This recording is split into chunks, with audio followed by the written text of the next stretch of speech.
Hoy voy a hablarte de un error que es muy fácil también cometer cuando uno empieza a trabajar como psicólogo, como terapeuta o acompañando los procesos de la gente. Es un error que, aunque al principio puede incluso estar bastante bien valorado por el paciente o por el cliente, te diría que luego puede acabar frenando el proceso terapéutico con muchísima facilidad. Y te hablo de el error de hablar demasiado. En vídeos anteriores te he hablado de otros errores que creo que también son importantes. Creo que son importantes porque yo los sufrí. En ningún vídeo te voy a hablar de algo que yo no he experimentado en más de estos 30 años que llevo pasando consulta como psicóloga clínica y dando cursos de formación. Te hablé del error de querer salvar a nuestro paciente, que es un error muy frecuente al principio, el error de no saber poner límites o que nos cueste un mundo poner límites. Y hoy te quiero hablar de esto, eh, del error de quizás hablar demasiado por miedo a los silencios, ¿no? Y por miedo a otras cuestiones que a lo largo del vídeo te voy a contar. Es un error en el que nos vamos a dar cuenta de que es probable que demos, no sé, por ejemplo, al principio, ¿no? Cuando empieza a venir un paciente o un cliente a nuestra consulta por primera vez o las primeras veces, quizás damos demasiadas explicaciones, ¿no? Si ahora te paras e intentas analizarlo un poquito desde fuera, ¿no? Pensando en cómo son estas primeras consultas que tienes, ¿no? Si llevas poquito tiempo o llevas ya un tiempo o vas a empezar, sería bueno que todo esto lo tuvieras en cuenta, ¿no? Pero si ya has empezado, pues por ejemplo, si das demasiadas explicaciones, si quizás tiendes a interpretar demasiado o, no sé, como a tener una necesidad de aportar constantemente algo a la persona que tienes enfrente, ¿no? A intentar llenar todos los silencios para evitar, ¿no? O para intentar evitar que sean o que puedan ser incómodo. Y aunque te decía antes, puede parecer que eso en principio ayuda, muchas veces te diría que la mayoría puede impedir que aparezca lo más importante y que no podemos perder jamás de vista, que es lo que nuestro paciente o cliente necesita. Es cierto que al principio, como te comento, es decir, cuando empezamos, podemos tener una necesidad súper grande de demostrar todo lo que sabemos, ¿no? Demostrar que, oye, que nos hemos formado, que hemos estudiado bastante, que sabemos de muchas técnicas, que tenemos muchas herramientas que poner a su disposición, ¿no? Y queremos que el paciente de alguna forma pueda percibir todo eso, ¿no? Que perciba que la persona que tiene enfrente le puede ofrecer todo eso, que le va a ayudar o que ya le está ayudando. Por eso que creo, sinceramente, a lo mejor porque a mí me pasó, que tenemos esa necesidad constante de intervenir. Yo recuerdo que cada vez que venía un paciente nuevo y había momentos en que a lo mejor no sabía cómo intervenir o no sabía exactamente qué poder decir, sentía una ansiedad enorme. A lo mejor eran segundos. Es probable que la persona que tuviera enfrente ni siquiera se diera cuenta de eso, ¿no?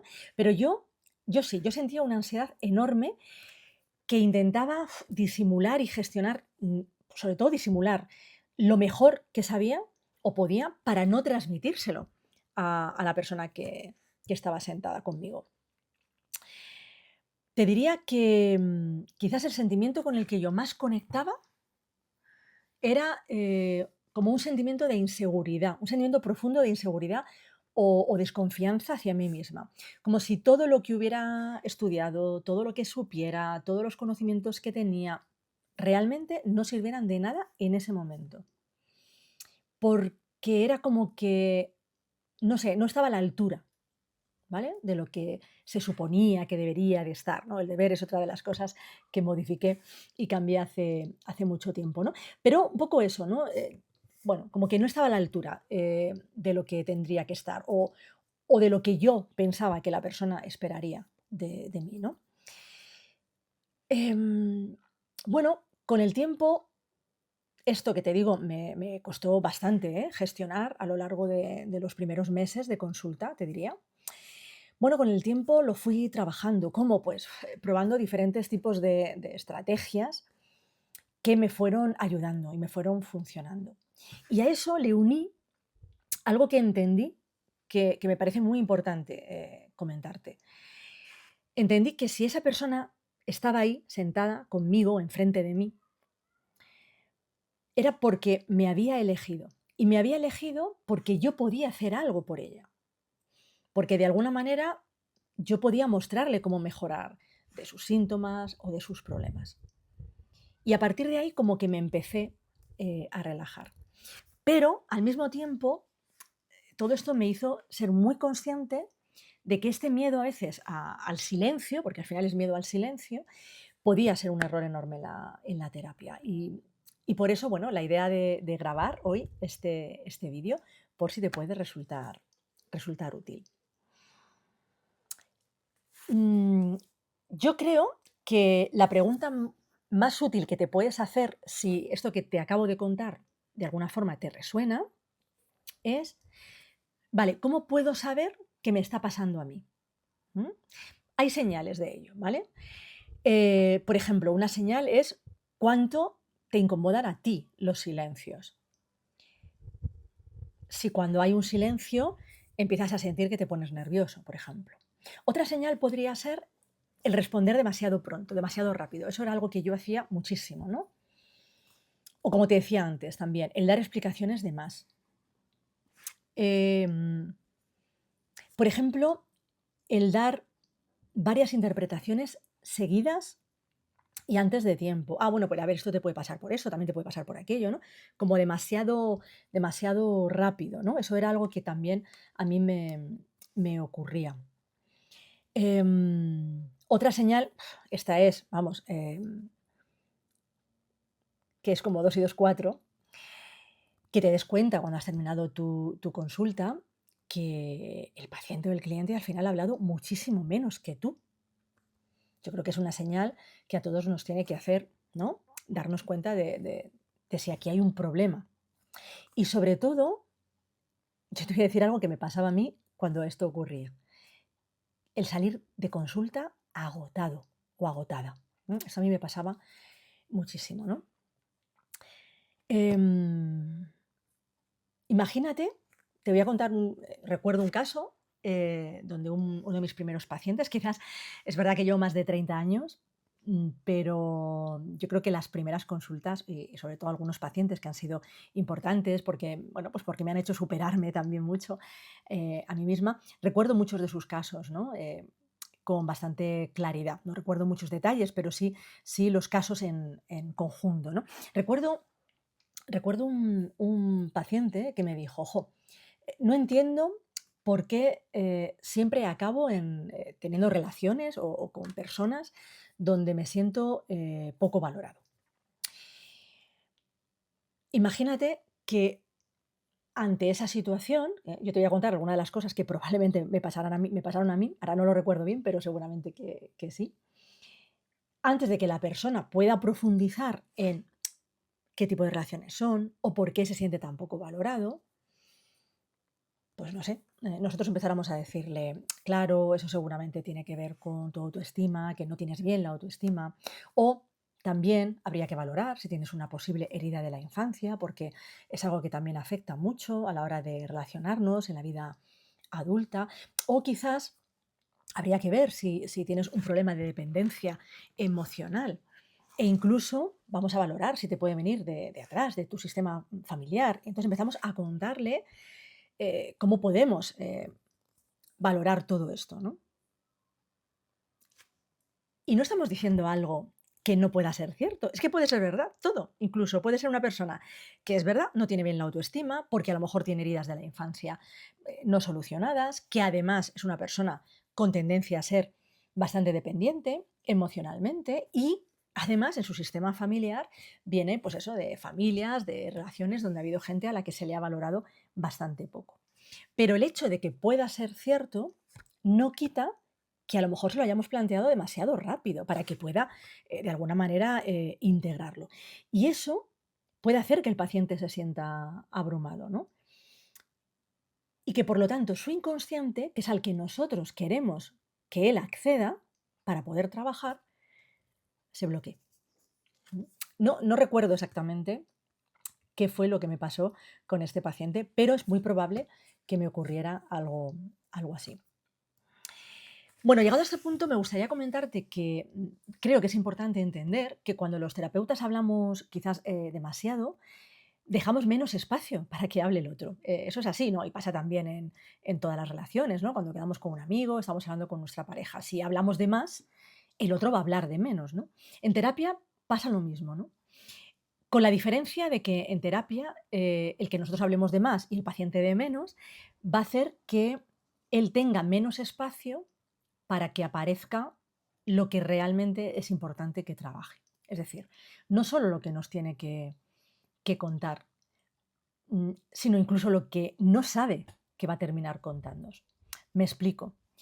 Por experiencia he aprendido que muchas veces lo primero que el paciente nos cuenta, su primera respuesta, lo primero que aparece, no es lo más importante. ¿Qué va?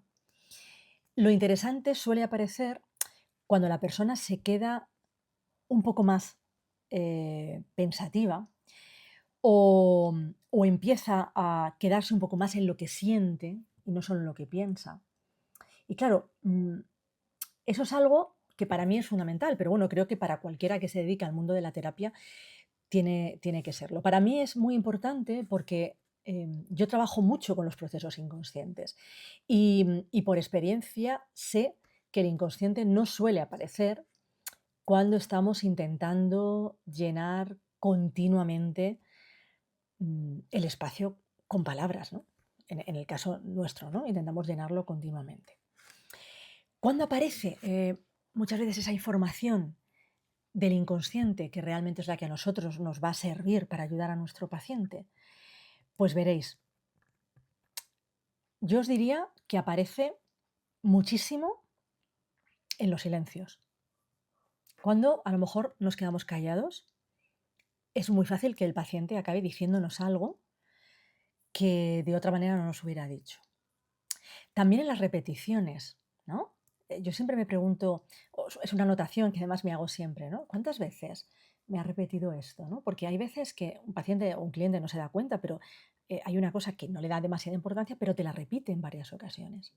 También en los lapsus, cuando una persona a lo mejor te está hablando y empieza a contarte su historia, cómo se siente, ¿no? Y de repente se confunde, ¿no? Y te dice otra cosa. O se despista. Ay, no sé por qué te estaba contando esto. ¿Qué te estaba diciendo exactamente? ¿Vale? Ahí a veces está hablándonos un poquito también el inconsciente, ¿no? Y sobre todo, bueno, pues cuando la persona te empieza a hablar de algo que no tenía previsto hablar, ¿no? Em, porque de repente conecta con algo y te lo cuenta y te dice esto de, bueno, yo no sé si esto será importante o no sé, pero es que esto me acaba de venir.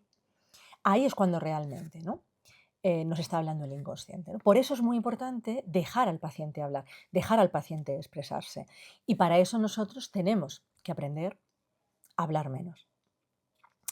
Es cierto que el silencio también es una buena herramienta terapéutica, ¿eh? No vamos a satanizarlo, ¿no? A demonizarlo. Es una buena herramienta terapéutica. Yo conozco a muchos colegas, psicólogos, terapeutas, que la utilizan súper bien. Pero también conozco a psicólogos o terapeutas que tienen miedo al silencio, porque, pues lo que te decía antes, parece que al quedarse callados no están mostrando lo que saben o pueden dar esa sensación de que no tienen las herramientas suficientes para solucionar lo que la persona ha traído a la consulta. En esos casos tenemos que comprender, para no irnos al otro extremo, que el silencio no es jamás ausencia de trabajo, todo lo contrario. Muchas veces es donde también puede que el trabajo se esté realizando, ¿no? Os cuento un caso de hace apenas unas semanas, porque yo ahí lo utilicé de manera un poquito terapéutica, ¿no? Este paciente era un paciente que hablaba bastante y que contaba mucho, ¿vale? En un momento determinado me dijo que él lo que quería trabajar fundamentalmente era pues algunas creencias que tenía, que sabía que le venían de la infancia y que, bueno, pues bueno, no sabía si le estaban afectando, pero bueno, él pensaba que sí. Entonces me comentó una y me dijo que su padre le decía siempre que es que él era muy sensible. Indudablemente no se lo decía como un cumplido, ¿eh? Se lo decía de manera un poquito irónica, ¿no? O sea, quizás atacando esa sensibilidad, que es verdad que esta persona tiene, como si fuera algo negativo, ¿no? Como si fuera un error en él. Yo podría haberle dicho inmediatamente, mira, pues igual, pues tu padre está posiblemente estaba equivocado. O bueno, tú sabes ya, porque eres adulto, que ser sensible no es malo. O incluso haberle intentado explicar por qué era una interpretación quizás errónea por parte de su padre. Pero en vez de eso, ¿sabéis lo que hice? Me quedé en silencio. Simplemente mirándole, intentando que mi gesto fuera un gesto afectivo, de estoy aquí para ti, te estoy escuchando, y al cabo de un minuto, quizás un poco más, no lo sé, mi paciente me dijo, bueno, ahora que lo pienso, creo que ese es uno de mis grandes problemas en esta vida. Me paso la vida intentando demostrarle a todo el mundo que valgo y que soy fuerte, para que mi padre lo vea y me valore como a mí me gustaría. Y esa frase, para mí tan importante para empezar a trabajar con él, porque indudablemente eso se ha convertido en una creencia y entonces ahora habrá que trabajar sobre esa creencia y sobre lo que eso hace, bueno, pues como eso de alguna manera se manifiesta en su vida, porque se manifestará de diferentes maneras. Bueno, pues habrá que trabajarlos, quizás siendo muy exigente o teniendo una necesidad muy alta de aprobación o queriendo tenerlo todo controlado. Bueno, y todo eso habrá que trabajarlo. Pero yo ya sé que el trabajar con mi paciente esa creencia va a ayudar a que él pueda empezar a sentirse mejor. Si yo, por ejemplo, hubiera intervenido demasiado rápido o demasiado pronto, a lo mejor esa reflexión o ese sentimiento no hubiera aparecido. No significa que no hubiera aparecido más adelante, ¿no? Pero apareció ahí y a partir de ese momento empezamos a trabajar con ello. Así que yo creo que es muy importante que entendamos que el hablar demasiado es un error, aunque es verdad que el silencio también puede ser una herramienta terapéutica. Y luego otra cosa muy importante que querría contarte, porque también ha sido algo mío, es el darme cuenta de que a veces esa dificultad para callarnos o para no escuchar a nuestro paciente suficientemente bien, ¿no? por intentar intervenir lo antes posible, no tiene que ver a veces con él, sino que tiene que ver también con nosotros, ¿no? Con esa demostración, como ya hemos dicho, ¿no? de esa necesidad de demostrar lo que sabemos, el miedo a, no sé, a parecer quizás incompetentes o esa inseguridad de la que yo te hablaba al principio. Pero muchas veces esas cosas son cosas nuestras. Son cosas que en nuestra vida personal, social, familiar, nuestra vida de pareja, es algo que nos asusta, que nos bloquea, que no nos gusta. A lo mejor los silencios nos incomodan mucho en nuestra vida en general. Entonces, claro, eso que nos incomoda fuera, cuando lo llevamos a nuestro trabajo en terapia, aparece también, ¿no? Y, y entonces es algo que uno tiene que pararse, reflexionar y trabajarse, ¿vale? Esto me pasa también fuera. Vengo de una familia donde esto es habitual y entonces ahora buscar herramientas para trabajarlo. Porque lo que sí que os puedo asegurar, y eso os lo digo de corazón, es que alguna de las sesiones más enriquecedoras y más transformadoras que yo he tenido a lo largo de estos 30 años, más de 30 años, han ocurrido cuando he sabido esperar. Vale, entonces la pregunta sería, después de todo esto que te estoy contando, ¿no? ¿Qué puedo hacer para gestionar esto, ¿no? Para gestionar el no hablar tanto en consulta. Bueno, te voy a comentar las estrategias que te he dicho al principio, que yo utilicé, que a mí me funcionaron, ¿no? Por ejemplo, yo empecé a esperar unos segundos. Es decir, antes de intervenir, de querer decir algo, aunque se me ocurriera algo que decir, me obligaba a contar hasta 5 o hasta 10 e intervenía después. De esa forma, yo misma aprendí a darme un espacio, ¿no? para poder intervenir con el paciente. Y a veces, incluso en ese espacio, el paciente me comentaba algo más que podía ser interesante y que yo anotaba como algo interesante. Luego empecé a trabajar en hacer preguntas en lugar de dar respuestas, ¿vale? Es decir, en vez de decirle quizás a nuestro paciente, bueno, esto te pasa por, ¿vale? O lo que sea, pues yo probaba, ¿no? A decirle o a preguntarle, bueno, ¿y qué sentido tiene esto para ti? Cómo te hace sentir? Em, ¿Qué emoción te genera? ¿Con qué te conecta? ¿Cómo lo resientes? Y eso habría la posibilidad de que el paciente nos contara muchas más cosas. También me ayudó el trabajarme, como os he comentado, a mí misma, ¿no? El aprender, os diría así, aprender personalmente a tolerar el no saber qué decir en un momento determinado. Yo entiendo que eso es dificilísimo porque lo he vivido, pero la realidad, y lo he aprendido con el tiempo, es que no necesitamos entenderlo todo inmediatamente y que no pasa nada, que la persona que tienes enfrente no se va a preocupar ni se va a asustar por eso. Así que yo aprendí a darme permiso para decir cosas tipo, pues mira, voy a reflexionar en esto y el próximo día trabajaremos sobre ello. ¿Te parece? Porque lo que a mí me hacía sentir eso, mi paciente o mi cliente no lo sabía. Otra cosa que también me vino muy bien y que con el paso del tiempo me he dado cuenta que además me ha resultado súper útil, como te he dicho antes, es escuchar mucho lo que se repite, porque la clave a veces está en lo que vuelve una y otra vez, ¿no? Y eso es algo que el paciente nos tiene que, o sea, tiene que tener ese espacio para poder hablar con nosotros, para que nosotros podamos observarlo, ¿no?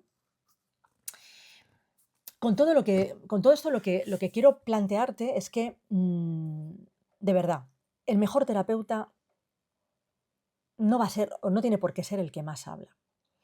Para mí, un buen terapeuta es el que es capaz de escuchar lo suficiente para que el otro pueda expresarse y encontrarse a sí mismo. Nosotros al final somos un canal que le va a ayudar, pero el que tiene que encontrar la manera de sentirse bien es nuestro paciente.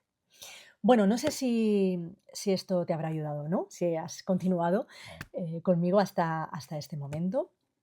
No te lo he dicho al principio, bueno, mi nombre es Montse Ramírez, soy psicóloga clínica, experta en transgeneracional y memorias heredadas. Doy cursos de formación en diferentes cursos especializados, universitarios y en algún máster.